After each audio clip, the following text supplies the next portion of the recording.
Muy bien.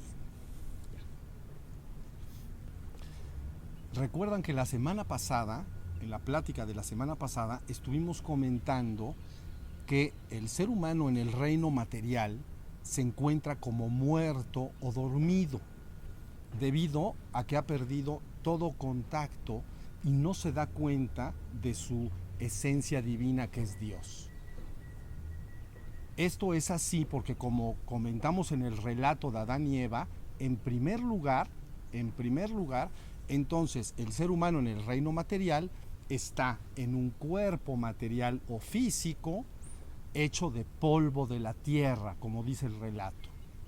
Y en segundo lugar, porque entonces comió del fruto del árbol del conocimiento o de la ciencia del bien y el mal, es decir, que desarrolló una mente racional concreta.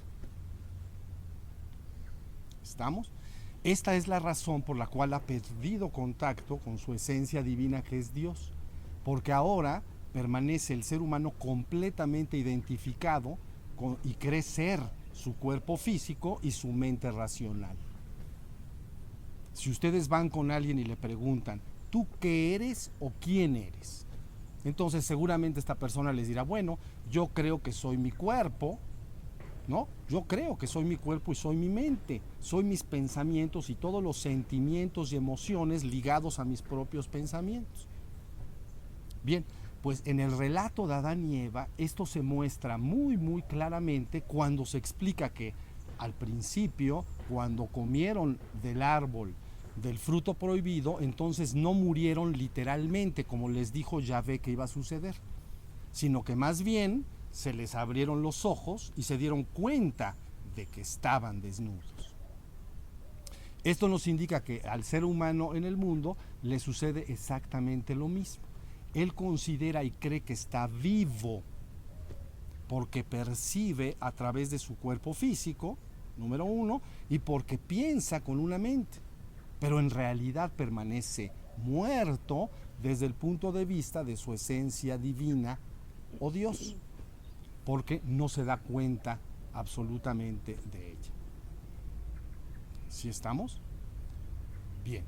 Entonces, una vez que ha sucedido esto, el ser humano lo que requiere para corregirlo, para corregir este estado en el cual ha caído, entonces es que resucite de entre los muertos. Esto quiere decir que debe lograr la resurrección de los muertos en sí mismo o despertar, para luego encaminarse gradualmente hacia el reino divino, donde recupera la vida eterna. Esta vida eterna es el fruto del árbol de la vida, del otro árbol que estaba en el centro del jardín. O recupera su completo despertar, en el cual se da cuenta de su esencia divina, que es Dios. Es por esto que la semana pasada estuvimos comentando que la resurrección de los muertos entonces era una metáfora o un símbolo de algo que el ser humano debe lograr, ¿ok? Como un prerequisito para luego lograr la restauración completa, ¿no? Que la alcanzará finalmente cuando recobra su unicidad con Dios en el reino divino. Ahí tenemos el marco teórico sencillamente explicado. Pero si queremos entenderlo un poquito más claro, entonces vamos a hacer uso de otra gráfica que tenemos acá. Mire, es esta.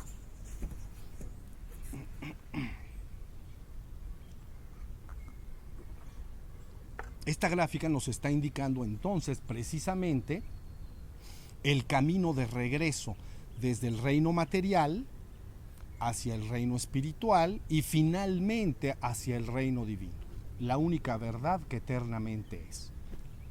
¿Sí? Pero para entender esta gráfica, a mí me gustaría que el día de hoy comentáramos unas frases, que se encuentran en un párrafo del capítulo 3 de este libro, de nuestro libro.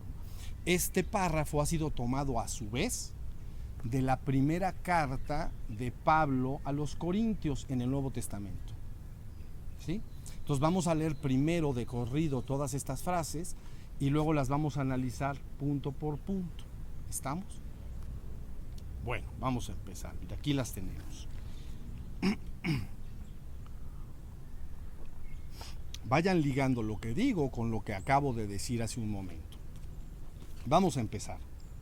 Dice, Cristo resucitó de entre los muertos como primicias de los que durmieron.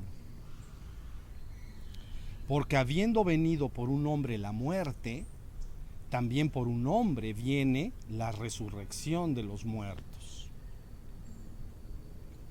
Pues del mismo modo que en Adán mueren todos, así también todos revivirán en Cristo. Pero cada cual en su rango, es decir, en un orden, pero cada cual en su rango. Cristo como primicias. Luego los de Cristo en su venida. Luego el fin, cuando entregue a Dios Padre el reino, después de haber destruido todo principado, dominación y potestad. Más adelante dice, y el último enemigo a ser destruido será la muerte. Y más adelante aún, con otras palabras, dice que cuando hayan sido sometidas a Cristo todas las cosas, entonces finalmente también el Hijo se someterá a Dios Padre, para que Dios sea todo en todo.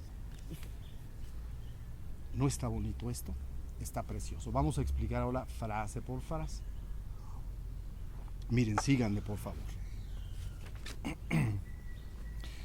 Cristo resucitó de entre los muertos como primicias de los que durmieron. Aquí está poniendo en primer lugar a Adán y Eva, que comieron el fruto del árbol prohibido, como ya expliqué, quedaron dormidos o muertos. Son los que durmieron. Pero no solo ellos, sino toda su generación posterior, lo que nosotros llamamos el ser humano en su colectividad. Les podemos llamar también los hijos de Adán. Y luego dice, pero Cristo resucitó entre los muertos. Está implicando que la conciencia de Cristo, de la que hablaremos más adelante, ¿ok? Pero la conciencia de Cristo resucita en esa colectividad de seres dormidos y entonces recuerda su divino origen, que es Dios. Ese es el primer acto, ¿ok? La segunda frase dice, porque habiendo venido por un hombre la muerte, también por un hombre viene la resurrección de los muertos. Porque así, del mismo modo que en Adán mueren todos, también todos revivirán en Cristo. Lo que está diciendo es lo mismo. Nuevamente señala a Adán como el causante del olvido, de haber caído en el sueño, ¿no? Quedar dormido y perder el recuerdo del divino origen. Y nuevamente está señalando que Cristo es el que de alguna manera, una vez que ha resucitado de entre los muertos, puede guiar a la colectividad humana de regreso, no solo al reino espiritual, sino al reino divino. ¿Ok?